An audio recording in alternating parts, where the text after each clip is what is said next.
পাপ হলো এক প্রকারের ভালোবাসা। আমরা এর মোহে পড়ে যাই, আমরা এতে আসক্ত হয়ে যাই। আর এই অনুচ্ছেদটি আসলে ভালোবাসার একটা প্রতিযোগিতা, কারণ আপনি ইন্দ্রিয় সুখ ভালোবাসেন, আপনি এই পাপগুলোকে ভালোবাসেন, আর আপনি তা ছাড়তে চান না, কারণ এতে আপনার সুখানুভূতি নষ্ট হবে। আর অন্যদিকে আল্লাহ বলছেন, আমি আমার নিজের দ্বারা সেই সুখকে প্রতিস্থাপন করে দিব, আমি এটাকে আমার নৈকট্য দ্বারা প্রতিস্থাপন করে দিব। আল্লাহ এই সুযোগ দিয়েছেন, আপনার নিজেকে এই সমীকরণের আলোকে সিদ্ধান্ত নিতে হবে। আপনি এই পরিস্থিতিতে পড়বেন, অন্য কেউ জানবে না, কেউ জানবে না যে আপনার মাথায় কি সংগ্রাম চলছে, কেউ জানবে না, শুধু আল্লাহ জানবেন। আর প্রসঙ্গক্রমে উদাহরণস্বরূপ আপনাদের কেউ কেউ যখন হারাম সম্পর্কে জড়ান, নিশ্চিত বলছি না, আপনাদেরকে অভিযুক্ত করছি না, কোনো মানুষ, আপনারা না, কোনো মানুষ যাদেরকে আপনারা চিনেন, তারা হয়তো অনৈতিক সম্পর্কে জড়িত, আর আপনি তা থেকে বের হতে চাচ্ছেন। তো আপনি এই আলোচনা শুনে তাকে মেসেজ দিলেন, আমি আর এটা করতে পারবো না। সে উত্তর দিল, তুমি কি আমাকে ভালোবাসো না? তুমি এখন আমাকে ঘৃণা করো? তুমি কি মনে করো যে আমি তোমার জাহান্নামে যাবার কারণ? আমি কি এতটাই খারাপ?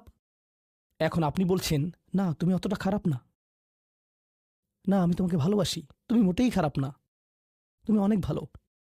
ঠিক আছে, যদি আমার সাথে সম্পর্ক সমাপ্ত করতে চাও, আজকে রাতে আমার সাথে দেখা করো, আর আমার মুখের সামনে এটা শেষ করো। না, এটা আমি করতে পারবো না। ঠিক আছে, তুমি আমাকে ঘৃণাই করো, আচ্ছা ঠিক আছে, আমি আসছি। এটা আবার শুরু হয়ে গেল।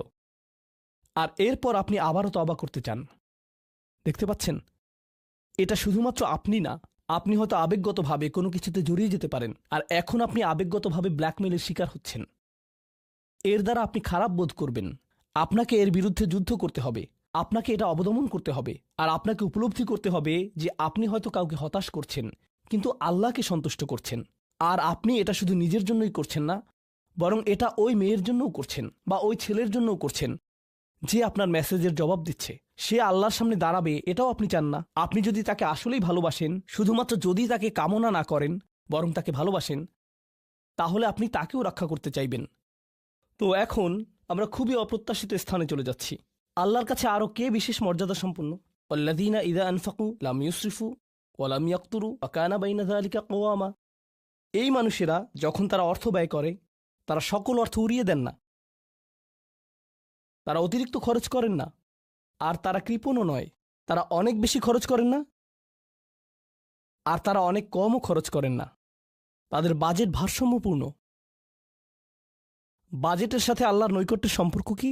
সম্পর্ক রয়েছে, কারণ আল্লাযীনা ফি আমওয়ালিহিম হাক্কুন মালুম, তাদের অর্থে অন্যদের অধিকার রয়েছে যা সুবিদিত। আপনার পিতামাতার অর্থনৈতিক সহায়তা প্রয়োজন, আপনার সন্তান, আপনার ভাই বোন, আপনার স্ত্রীর প্রয়োজন, এমন অনেক ক্ষেত্র রয়েছে যার জন্য আপনার অর্থ প্রয়োজন। কিন্তু যখন আপনি প্রয়োজনহীন জিনিসে আসক্ত হয়ে পড়েন, আর আপনার অর্থ যখন ব্যয় হয় সিনেমার পর সিনেমা, সিনেমার পর সিনেমায়, সাবস্ক্রিপশনের পর সাবস্ক্রিপশনে, গেমের পর গেম, এরপর গেমে, গাড়ির জন্য নতুন যন্ত্রাংশ কেনার পেছনে, যেই চাকা দেখতে উল্টো দিকে ঘূর্ণায়মান, তার প্রয়োজন আপনার নেই। সেগুলো আপনি দেখবেন না যখন আপনি গাড়ি চালাবেন, সেটা অন্য কেউ দেখবে। এগুলো ঘুরবে অন্য কারোর জন্য, আপনার জন্য না। যন্ত্রাংশ অথবা ডিভাইস, আপনি নতুন আইফোন ছাড়াও বেঁচে থাকবেন, এতে কোনো ক্ষতি হবে না। স্যামসাং যদিও কিছুটা বিপজ্জনক, তারপরও অনেক বোনেরা পার্স অথবা ব্যাগের জন্য এমনটা করেন। ও আল্লাহ, এই ব্যাগগুলোর কোনোটার দাম কয়েক লাখ টাকা। বলছি না যে আপনি এগুলোর কোনোটাই কিনতে পারবেন না, কিন্তু আল্লাহ বলছেন ঠিক আছে খরচ করো, কিন্তু অতিরিক্ত খরচ করো না। আপনাদের কারো কারো জন্য আবার সবচেয়ে খুশির বিষয় হলো টাকা ধরে রাখা। আপনি স্ত্রীকে সাথে নিয়ে সুপার শপে গিয়েছেন, তিনি 1 প্যাকেট দুধ নিলেন। আমাদেরকে এত বেশি দুধ প্রয়োজন, ছোট প্যাকেট নিতে পারো না? ডিসকাউন্টের জন্য অপেক্ষা করতে পারো না? এটা দুধ, এটা ডিম, এগুলো নিয়ে কৃপণতা না করলে হয় না? এমন মানুষ রয়েছে যারা প্রাপ্য মানুষদের টাকা ধরে রাখে। আপনার সন্তানদের অর্থ প্রয়োজন, তাদের চলার জন্য কিছুটা পকেট খরচ প্রয়োজন, আপনার স্ত্রীর কিছুটা অর্থ প্রয়োজন। যদি তিনি গৃহ ব্যবস্থাপনার দায়িত্বে থাকেন, আর তিনি নিজে উপার্জন না করেন, আর তিনি আপনার কাছে বলেন আমি কি 500 টাকা পেতে পারি? কিসের জন্য তোমার টাকা প্রয়োজন? আমাকে সম্পূর্ণ প্রতিবেদন প্রদান করবে, সকল রিসিট দেখাবে। দাঁড়ান, 1 মিনিট থামুন। এটা লাম ইয়াকতুরু, এটা আপনার জন্য চ্যালেঞ্জ হতে পারে। আপনি যদি আল্লাহর নৈকট্য লাভ করতে চান, আপনার পরিবারের খাবারের প্রসঙ্গ আসলে তাদেরকে জঞ্জালের মতো বিবেচনা করবেন না। আপনার জন্য সর্বোত্তম খরচের খাত হলো আপনার পরিবার। নিজের পরিবারের সাথে এরকম খারাপ আচরণ করবেন না, কিন্তু অতিরিক্ত খরচও করবেন না। অন্যরা এমন আছে যারা টাকা উড়ায়। আল্লাহ হয়তো আপনাকে কিছুটা অর্থ দিয়েছেন, আর আপনি আপনার 16 বছরের সন্তানকে BMW কিনে দিলেন যাতে সে রাস্তার পাশে লাগিয়ে দিয়ে অ্যাক্সিডেন্ট করতে পারে, আর তারপর তাকে আরেকটা কিনে দিলেন। না না না, আপনি এমনটাও করতে পারবেন না। লাম ইউসরিফু ওয়ালাম ইয়াকতুরু ওয়া কানা বাইনা যালিকা কওয়ামা। তারা একটি ন্যায্য ভারসাম্যপূর্ণ পন্থা অবলম্বন করে এই দুই অবস্থার মাঝে অবস্থানের জন্য। পরবর্তী গুণটি আমার প্রিয়, মনোযোগ দিয়ে শুনুন। এরা সবাই একটি শ্রেণী।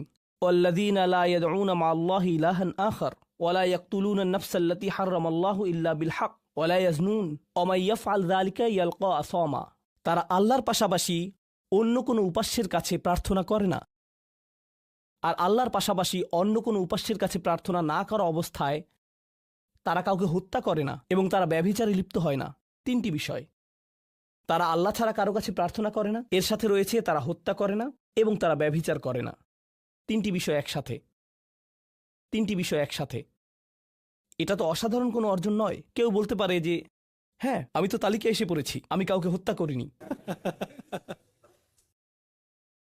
কিন্তু জানেন কেন এটা বৈশিষ্ট্য সূচক? কারণ এই বিষয়গুলো খুবই প্রাথমিক স্তরের, তাই না? অন্য অনেক কবিরা গুনাহ রয়েছে, কিন্তু আল্লাহ বলছেন যে তোমরা আল্লাহর কাছে বিশেষ মর্যাদার অধিকারী হতে পারবে যদি তোমরা শুধু এটুকু করো। কেন এটা বিশেষ মর্যাদাপূর্ণ? মক্কার মানুষদের কথা চিন্তা করুন, সেই সমাজের কথা চিন্তা করুন যার মাঝে কোরআন এসেছিল। সেই মানুষগুলো হাজার বছর ধরে শিরকে লিপ্ত ছিল। হত্যা তাদের কাছে সাধারণ বিষয়ে পরিণত হয়েছিল, জিনা কোনো বিষয়ই ছিল না। আর এগুলো বড় বিষয় ছিল না তাদের পূর্বপুরুষ অথবা তাদের পূর্বপুরুষ অথবা তাদের পূর্বপুরুষের কাছে। এগুলো ছিল জীবনেরই অংশ। জীবন ছিল গ্যাংস্টারের মতো। আর যখন তারা এই সকল কিছু ছেড়ে আল্লাহর কাছে আসলো, তাদের পরিবারকে বলেছিল যে ও তুমি তো এখন মুসলিম, কংগ্রাচুলেশনস। তাদেরকে সকল ধরনের বিভৎস অভিজ্ঞতার সম্মুখীন হতে হয়েছিল, তাদের প্রিয় মানুষদের কাছ থেকে, তাদের সমাজ থেকে, তাদের বন্ধুবান্ধবদের কাছ থেকে, কারণ তারা সেই অপরাধগুলো ত্যাগ করেছিলেন, তাই না? কিছু মানুষের জন্য শুধুমাত্র ঈমান গ্রহণ করা, শুধুমাত্র অপরাধী জীবন থেকে বেরিয়ে আসা, শুধুমাত্র জিনা থেকে বেরিয়ে আসা ছিল এতটাই বড়। আপনারা যারা সম্মানিত পরিবারে বেড়ে উঠেছেন, পরিশুদ্ধ পরিবেশের মাঝে ছিলেন, আপনার জন্য সেই ধরনের বিপত্তিতে না পড়াটা সহজ, অথবা সহজতর। এখনকার সময়ে যে কোনো কিছুই সহজ। কিন্তু আপনাদের যারা অমুসলিম অবস্থা থেকে এসেছেন, আপনি চারপাশে অপরাধ সংঘটিত হতে দেখেছেন, আপনি চারপাশে মাদকের আসর দেখেছেন, আপনি চারপাশে নারী লিপ্সা দেখেছেন, প্রত্যেক সাপ্তাহিক ছুটির দিনই ক্লাবে যেতেন, আর তারপর আপনি আল্লাহর পথে আসলেন, আপনি ঈমান গ্রহণ করলেন। সেই জীবন থেকে আপনার এই যাত্রাটি ছিল বিশাল এক যাত্রা, আর আল্লাহ এটা স্বীকার করেছেন এবং বলেছেন যে এটা বেশ বড় ব্যাপার যে কিছু মানুষ এমনটা করেছে। শুধু এই বিবেচনায় তারা বিশেষ মর্যাদাময়, তারা অন্য কিছু জানে না, তাদের ব্যাপক কোনো জ্ঞান নেই। কিন্তু মূল বিষয় হলো তারা আল্লাহর সন্তুষ্টির জন্য হিজরত করেছেন, তারা সেই বড় পাপগুলো থেকে আল্লাহর অভিমুখে যাত্রা করেছেন। এটা অবিশ্বাস্য। কিন্তু এই আয়াতগুলোতে আল্লাহর করুণা এখনও সমাপ্ত হয়নি। প্রথমত সেই তিনটি বিষয় যা আমি উল্লেখ করেছি: শিরক বা আল্লাহ সম্পর্কে অশ্রদ্ধা প্রদর্শন করা, হত্যা এবং ব্যভিচার। এগুলো অনেক বড় পাপ। তো আল্লাহ কি বলছেন? ইউদাআফ লাহুল আযাবু ইয়াওমাল কিয়ামা ওয়া ইয়াখলুদ ফীহি মুহানা। এমন মানুষের জন্য শাস্তি দ্বিগুণ করা হবে, আর তারা সেখানে থাকবে অপমানিত অবস্থায়। এই পাপগুলো আল্লাহর কাছে ছোট বিষয় না, বিশেষত তিনটা পাপ একসাথে। কিন্তু প্রসঙ্গক্রমে সবচেয়ে খারাপ অপরাধ শিরক। সবচেয়ে খারাপ অপরাধের মধ্যে দ্বিতীয়টি হলো যখন আপনি একজন ব্যক্তিকে হত্যা করেন। এটা কাকে হত্যা করার সমতুল্য? গোটা মানবজাতিকে। এটা হলো দ্বিতীয় বৃহত্তম অপরাধ। আর তারপর তৃতীয় বৃহত্তম অপরাধ কোনটি? জিনা। এই তিনটি একসাথে এসেছে একটি আয়াতে।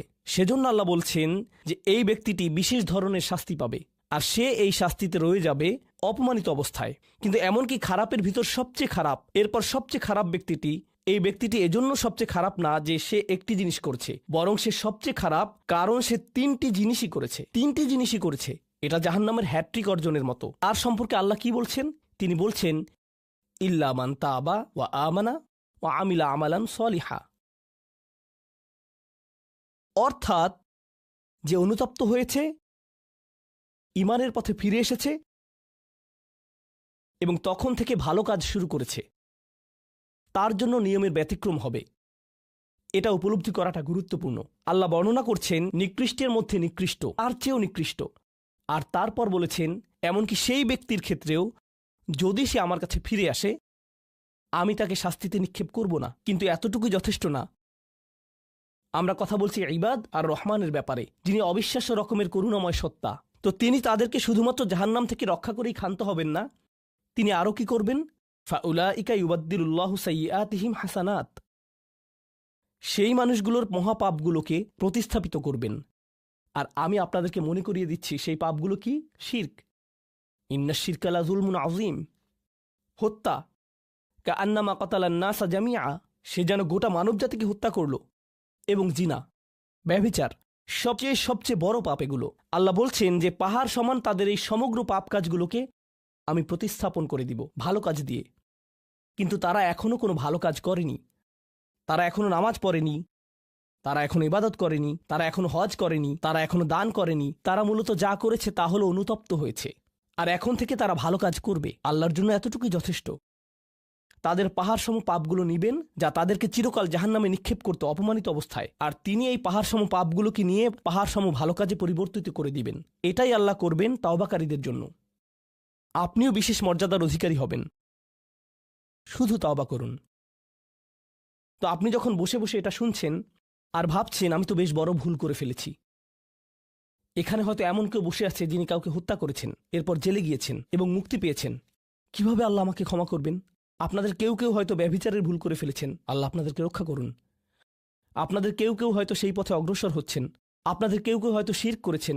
সকল ধরনের অপরাধ সংঘটিত হচ্ছে, আর মানুষ সকল ধরনের অপরাধে লিপ্ত হচ্ছে। আপনি যদি তওবা করেন এবং আল্লাহর কাছে ফিরে আসেন, এই সকল অপরাধ শেষ হয়ে যাবে। কিন্তু এরপর আপনাকে ভালো পথে চলতে হবে। ও আমিলা আমালান সলিহা ফাউলাইকা ইউবাদদিলুল্লাহু সাইয়্যাতিহিম হাসানাত। অন্য কথায়, যখন আপনি আল্লাহর কাছে ফিরে আসবেন, এটা প্রকৃত অর্থেই প্রত্যাবর্তন হতে হবে, এটা কৃত্রিম হতে পারবে না। ওয়াকানাল্লাহু গফুরুর রহিমা, আর আল্লাহ সর্বদাই ক্ষমাশীল, অতিমাত্রায় ক্ষমাশীল, সর্বদা প্রেমময়, যত্নশীল এবং করুণাময়। আমার সময় ফুরিয়ে যাচ্ছে, কিন্তু আপনাদের সাথে আরও কয়েকটা বিষয় শেয়ার করতে চাই। আসুন এই তালিকাটা প্রথমে শেষ করি, এটা শেষের দিকে। কেউ বলতে পারে যে আমি শিরক করিনি, আমি হত্যা করিনি, আমি জিনাও করিনি, আমি শুধু ছোট বিষয়গুলো করেছি। যেমন আমি ফজরের নামাজ পড়িনি, একদিন ফ্রিজ থেকে আমার ভাইয়ের চকলেট মিল্ক চুরি করে খেয়েছি, বেশ কয়েকবার বাবার সাথে চড়া মেজাজে কথা বলেছি, আরেকদিন একটা পার্টিতে কিছুটা গীবত করে ফেলেছি। কিন্তু আমি হত্যা করিনি। এই তওবা তো আসলেই খারাপ অপরাধীদের জন্য। তাহলে আমার কি হবে? সাধারণ পাপীদের কি হবে? বাকি আমরা যারা রয়েছি, কারণ তারা হলো উঁচু স্তরের পাপী, তাই না? তো পরবর্তী আয়াত বলছে, তোমরা বাকি যারা রয়েছ,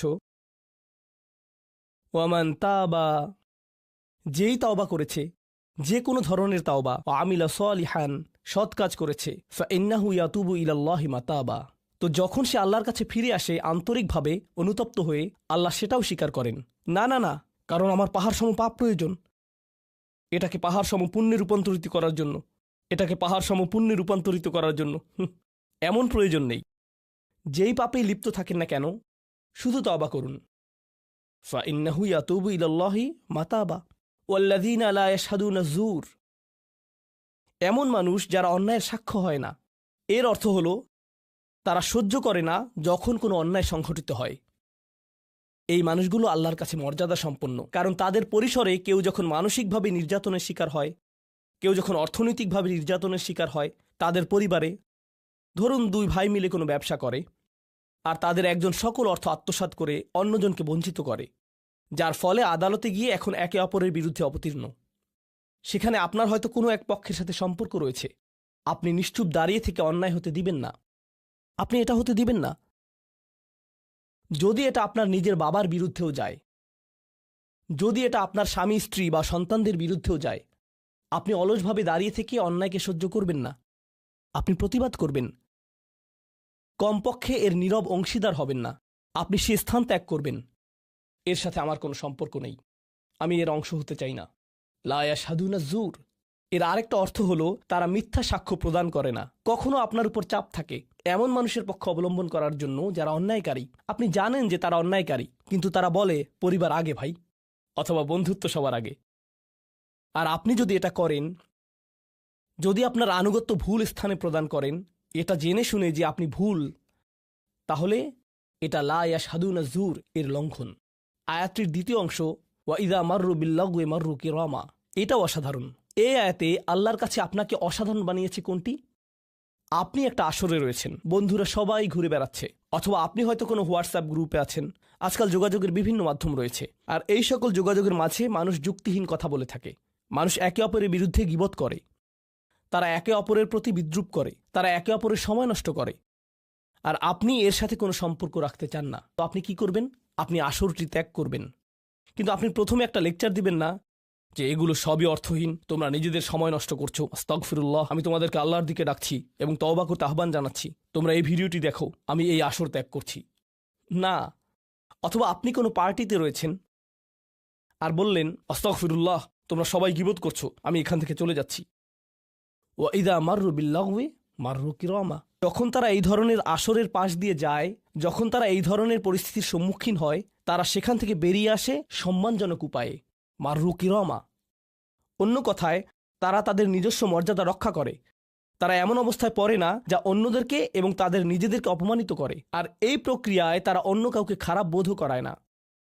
তারা সম্মানজনক অজুহাত তৈরি করে এবং নিজেদেরকে সেই পরিস্থিতি থেকে বের করে আনে। ওয়া ইদা মাররু বিল্লাগওয়ি মাররু কিরামা। আর সবশেষে, ওয়াল্লাযীনা ইযা যুক্কিরু বিআয়াতি রাব্বিহিম লাম ইয়াখিরু আলাইহা। আসলে এখনো শেষ হয়নি, আপনাদের ভালো বোধ করার জন্য বললাম। ওয়াল্লাযীনা ইযা যুক্কিরু বিআয়াতি রাব্বিহিম লাম ইয়াখিরু আলাইহা সুম্মান ওয়া উময়ানান। এটা জুমায় অংশগ্রহণকারীদের জন্য। যখন তাদেরকে স্মরণ করিয়ে দেয়া হয়, তারা অন্ধ এবং বধিরের মতো পড়ে থাকে না। অন্য কথায়, তারা সেগুলো উপেক্ষা করে না, তারা সেগুলোকে হালকাভাবে গ্রহণ করে না। তারা কিছু শোনার পর বলে না যে হ্যাঁ, এটা আমার সম্পর্কেই বলেছে, এটা ঠিকই আমার বিবেককে আঘাত করেছে, কিন্তু আমি ভুলে যাব যে এটা আমি শুনেছি। আমি ভান করব যে এটা আমার সম্পর্কে না এবং এটা নিয়ে চিন্তা করব না। তারা ইচ্ছাকৃত বধির না, আর তারা ইচ্ছাকৃতভাবে অন্ধও না।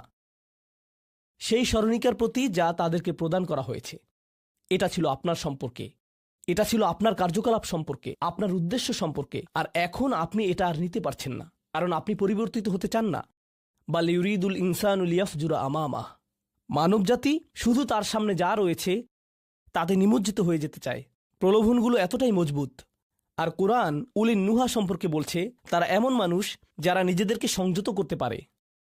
আপনাকে স্মরণ করিয়ে দেয়া হচ্ছে নিজেকে সংযত করার জন্য, আর আপনি বলছেন আমি সংযত হতে চাই না, আমি এই অবস্থাতেই ভালো আছি। আমি ইতিমধ্যেই কাজটি করার দিন, তারিখ এবং স্থান নির্ধারণ করে ফেলেছি এবং টিকিটও করে ফেলেছি। এরপর এই খুতবাটি আমার মুড নষ্ট করে দিল।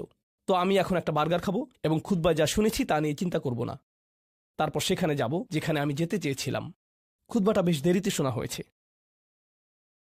সেই মানুষেরা এমনটা করে না। যখন কোনো স্মরণিকা শ্রবণ করে, নিজেদের উপর এর প্রভাব পড়তে দেয়। তারা এটাকে পরিবর্তন ঘটানোর সুযোগ দেয়। এটাই তাদেরকে আল্লাহর কাছে বিশেষ মানুষে পরিণত করে। প্রসঙ্গক্রমে, কখনো কখনো আপনার ভিতরে ঘটে যাওয়া সেই পরিবর্তন অন্য কেউ দেখে না, অন্য কেউ জানে না সেই পাপ সম্পর্কে যার দিকে আপনি অগ্রসর হচ্ছিলেন। সেটা শুধুই আপনি এবং আল্লাহর মাঝে সীমাবদ্ধ। আর আল্লাহ আপনাকে তার ইবাদ হিসেবে গণ্য করেন, কারণ আপনি সেই পরিবর্তন ঘটিয়েছেন। তো এখন যেহেতু আমরা সমাপ্তির দিকে যাচ্ছি, এটাই এখানে বর্ণিত শেষ গুণ। এই মানুষেরা শুধুমাত্র নিজেদের নিয়ে উদ্বিগ্ন না, বরং তারা তাদের পরিবার নিয়ে উদ্বিগ্ন। ওয়াল্লাযীনা ইয়াকুলুনা রব্বানা হাবলানা মিন আজওয়াজিনা ওয়া যুররিয়াতিনা কুররাতা আয়ুনিন। হে প্রভু, আমাদের স্ত্রী এবং আমাদের সন্তানদের দ্বারা আমাদেরকে চক্ষুর শীতলতা দান করুন। যার অর্থ দুইটি জিনিস। আমি জটিলতা পরিহার করে আপনাদেরকে সরলভাবে কুররাতা আয়ুনিন এর অর্থ বুঝিয়ে বলছি। প্রথম অর্থ হলো, ইয়া আল্লাহ, অন্য সকল কিছু আমাকে পীড়িত করে, অন্য সকল কিছু আমাকে অসুবিধায় ফেলে, কিন্তু যখন আমি আমার স্ত্রীর কাছে আসি এবং আমার সন্তানদের কাছে আসি, ইয়া আল্লাহ, এই স্থানটিকে আমার জন্য প্রশান্তিদায়ক করে দিন। আমার সকল অসুবিধা দূর হয়ে যায় যখন আমি আমার স্ত্রীর দিকে তাকাই। আমার সকল অসুবিধা দূর হয়ে যায় যখন আমি আমার সন্তানদের সাথে থাকি। ইয়া আল্লাহ, আমার স্ত্রী এবং আমার সন্তানদের মাঝে এটা প্রদান করুন, অথবা আমার স্বামী এবং আমার সন্তানদের মাঝে এটা প্রদান করুন। কুররা শব্দটির দ্বিতীয় অর্থটি এসেছে করার থেকে। করার অর্থ যখন আপনার চোখ কোথাও আটকে যায়। ইয়া আল্লাহ, আমার স্ত্রীর প্রতি আমার ভালোবাসা এতটাই সৃষ্টি করে দিন যাতে আমি তার উপর থেকে চোখ ফিরাতে না পারি। ইয়া আল্লাহ, আমার সন্তানদের নিয়ে আমাকে এতটাই আনন্দিত করে দিন এবং এতটাই ভালোবাসাপূর্ণ করে দিন যাতে আমি তাদেরকে অন্যদের সাথে তুলনা না করি। আমার যা রয়েছে তা নিয়ে আমি সুখী, তারা খারাপ বোধ করুক এটা আমি চাই না। আমি তাদের অর্জনের স্বীকৃতি প্রদান করি। আমাকে সেই সামর্থ্য দান করুন যাতে স্ত্রী এবং সন্তানদের মাঝে কুররাতু আয়ুন খুঁজে পাই। আমাকে একটি মজবুত পরিবার দান করুন এবং আমাকে আমার পরিবারের প্রতি সন্তুষ্ট করে দিন। আপনাদের অনেকের জন্য একমাত্র দুশ্চিন্তার বিষয় হলো স্ত্রী এবং সন্তান। এই দোয়া অনুযায়ী দুশ্চিন্তার একমাত্র উপশমকারী হওয়া উচিত স্ত্রী এবং সন্তান। আর আপনি নিজে চেষ্টা না করে শুধু আল্লাহর কাছে কিছু চাইতে পারেন না, কারণ আল্লাহ বিশেষ কোনো বৃষ্টি আপনার পরিবারের উপর বর্ষণ করবেন না যার ফলে আকস্মিকভাবে আপনি আপনার স্ত্রীকে ভালোবাসতে শুরু করবেন। এর জন্য চেষ্টা করতে হবে। আপনার সন্তানদের সাথে সম্পর্ক উন্নয়নের জন্য আপনাকে চেষ্টা করতে হবে। এটা রাতারাতি ঘটবে না। এটা এমন জিনিস যাতে আপনাকে এবং আমাকে বিনিয়োগ করতে হবে। তো আল্লাহ আমাদেরকে সামর্থ্য দান করুন যাতে আমরা শুধুমাত্র মুখে এই দোয়া করে ক্ষান্ত না হই, বরং দোয়াটি যাতে বাস্তবায়িতও করতে পারি। কারণ আল্লাহ প্রচেষ্টার বিষয়ে জিজ্ঞেস করবেন। এমনকি সেই বিখ্যাত দোয়াটির শেষেও এটা এসেছে, রব্বানা আতিনা ফিদ দুনিয়া হাসানা ওয়া ফিল আখিরাতি হাসানা ওয়া কিনা আযাবান নার। বিখ্যাত একটি দোয়া, তাই না? আমাদেরকে এই জীবনের সর্বোচ্চটা দান করুন, পরের জীবনেরও সর্বোচ্চটা দান করুন, আমাদেরকে জাহান্নামের শাস্তি থেকে রক্ষা করুন। এরপরে আল্লাহ কি বলছেন? উলাইকা লাহুম নাসিবুম মিম্মা কাসাবু। তারা ততটুকু অংশই পাবে যা তারা অর্জন করেছে। আপনি শুধু দোয়া করবেন আর তা কাজ করবে তেমনটা না। আপনাকে অর্জন করতে হবে, আপনার চেষ্টাকে কাজে লাগাতে হবে। তো আপনি যখন আপনার পরিবার নিয়ে উদ্বিগ্ন থাকবেন তখনই আপনি পরিবারে প্রশান্তি প্রদানের জন্য আল্লাহর কাছে চাইবেন। আর প্রসঙ্গক্রমে এটা দিয়ে কি বোঝায়? যে সকল স্বামীরা যারা লন্ডন শহরে রাত 2টা-3টা পর্যন্ত সীসা বারে সময় কাটান কিন্তু বাড়িতে তাদের স্ত্রীদের কাছে যান না, কারণ তারা তাদের স্ত্রীদের মাঝে কোনো প্রশান্তি খুঁজে পান না। আর তাদের স্ত্রীরা তারাও তাদের স্বামীদের মাঝে কোনো প্রশান্তি খুঁজে পান না। যখন তারা বলবেন না ভাই আমাকে বাড়ি যেতে হবে, তখন তারা আল্লাহর কাছে বিশেষ মর্যাদা সম্পন্ন হয়ে উঠবেন। যখন তারা সন্তানদের সাথে সময় ব্যয় করবেন, সন্তানদের থেকে তাদের চোখ সরে যায় না। আর যেহেতু আপনার চোখ তাদের থেকে সরছে না, এর অর্থ আপনি আসলে তাদের সাথে রয়েছেন। এর অর্থ আপনি আসলে সন্তানদের সাথে সময় ব্যয় করছেন এবং সেটা উপভোগ করছেন। এই বিষয়টি আপনাকে আল্লাহর কাছে বিশেষ মর্যাদা সম্পন্ন করে তুলেছে। তাদের জন্যই উলাইকা ইউজজাউনাল গুরফাতা বিমা সাবারু। আর আমাদেরকে মুত্তাকিনদের নেতা হিসেবে কবুল করুন, সৎকর্মশীলদের নেতা হিসেবে কবুল করুন। আমাদের সন্তানদেরকে ভালো সৎকর্মশীল জীবন দান করুন, যার ফলে যখন আমি আপনার সম্মুখে দাঁড়াবো, ইয়া আল্লাহ, আমার পরিবারের সদস্যদের কাজের কারণে আমার সৎকর্মের পরিমাণ শুধু বৃদ্ধিই পাবে। এখন এই সব কিছুর পরে উলাইকা ইউজজাউনাল গুরফাতা বিমা সাবারু, এই মানুষদেরকে প্রদান করা হবে সুউচ্চ প্রাসাদ, তারা যে ধৈর্য প্রদর্শন করেছে তার প্রতিদান স্বরূপ। লক্ষ্য করুন, এখানে আল্লাহ বলছেন তারা যে ধৈর্য প্রদর্শন করেছে তার প্রতিদান স্বরূপ। আপনি যদি এই তালিকার প্রথমে যান, যারা তাদের জিহ্বা সংযত করে, যখন মূর্খ লোকেরা তাদের সাথে কথা বলে তারা বিনয়ী, তারা জিহ্বা সংযত করে, যারা আল্লাহ ছাড়া অন্য কারো ইবাদত করে না, যারা আল্লাহর ইবাদত করে রাতের গভীরে, এই তালিকাটি যা আমরা আলোচনা করলাম তাদের প্রত্যেকেরই প্রয়োজন অধ্যাবসায়, মজবুতি, দৃঢ়তা এবং প্রতিজ্ঞা। আর সবর শব্দটি দিয়ে এটাই বোঝায়। এই মানুষগুলো পুরস্কৃত হবেন তারা যে দৃঢ় প্রতিজ্ঞা দেখিয়েছেন তার জন্য। তারা এর জন্য প্রতিজ্ঞাবদ্ধ ছিলেন। ওয়ায়ুলাক্কাউনা ফিহা তাহিয়াতান ওয়া সালামা, তাদেরকে সেখানে অভ্যর্থনা করা হবে অভিবাদন ও সালাম সহকারে। আল্লাহ তাদের জন্য অভিবাদন প্রেরণ করবেন। আল্লাহ শুধুমাত্র তাদেরকে ভালোবাসবেন না, বরং তিনি তাদেরকে এখন সম্মানিতও করছেন।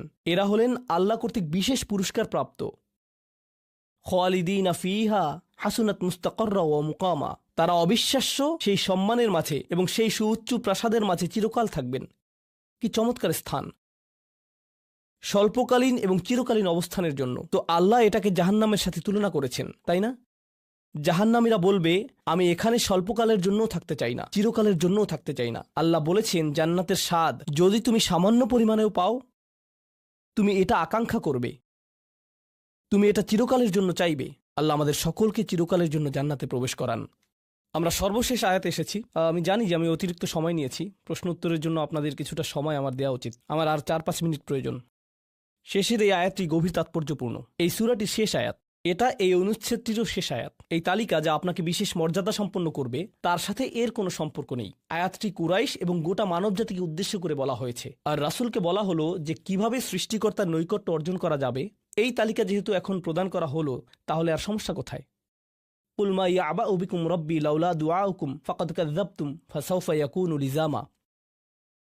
এই আয়াতটিকে ব্যাখ্যা করার বেশ কয়েকটি দৃষ্টিভঙ্গি রয়েছে। আমি সরলভাবে এর কয়েকটি আপনাদের সাথে শেয়ার করতে চাই। সময় স্বল্পতার কারণে আমি ভাষাতাত্ত্বিক আলোচনায় যাব না। আমি শুধু অন্তর্নিহিত অর্থগুলোর সহজ বাংলা বর্ণনা করব। আল্লাহ একদিকে বলছেন আল্লাহর সম্মুখে তোমাদের কি গুরুত্ব আছে, আল্লাহর সামনে তোমাদের কি মূল্য আছে, তোমরা কি মনে করো, তোমরা যখন আল্লাহর সামনে উপস্থিত হবে কি মূল্য তোমাদের থাকবে। মানবজাতি হিসেবে তোমাদের একটা মর্যাদা দেয়া হয়েছে যা অন্য কাউকে দেয়া হয়নি। দুআউকুম, তোমরা নিজেদের ইচ্ছায় আল্লাহকে ডাকতে পারো। আল্লাহকে ডাকতে হলে তোমাদের নিজস্ব ইচ্ছাশক্তিকে প্রয়োগ করতে হয়। পাহাড়, গাছ, পাখি, তাদের কোনো নিজস্ব ইচ্ছা নেই, তারা আল্লাহকে ডাকতে বাধ্য।